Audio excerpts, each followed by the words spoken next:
नमस्कार.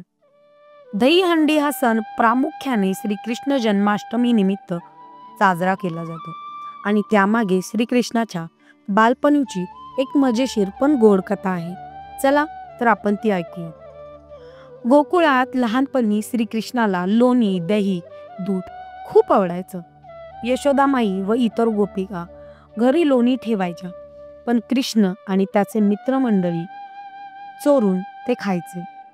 गोपिकांनी लोणी सुरक्षित ठेवण्यासाठी ते उंच मडक्यात ठेवायला सुरुवात केली, जे छताला किंवा उंच काठीला लटकवलेले जायचे.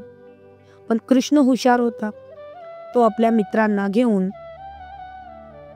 पिरॅमिड सारखी रचना करायचा, वर चढून हंडी फोडायचा आणि लोणी काढून सगळ्यांना वाटायचा.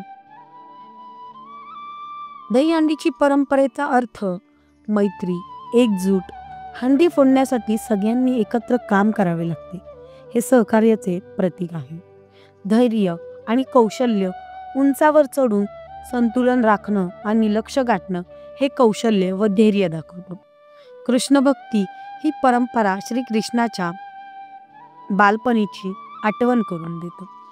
आजची दहीहंडी म्हणजेच आजकाल गावोगाव शहरात उंच हंड्या बांधल्या जातात. तरुण मंडळी गोविंदा पथक बनवून हंडी फोडतात. विजेत्या पथकाला बक्षीस मिळतं. यात संगीत, ढोल, ताशे, नृत्य आणि उत्साह भरपूर असतो. तर असंच आपण आपल्या परंपरेचा मान ठेवूया. धन्यवाद.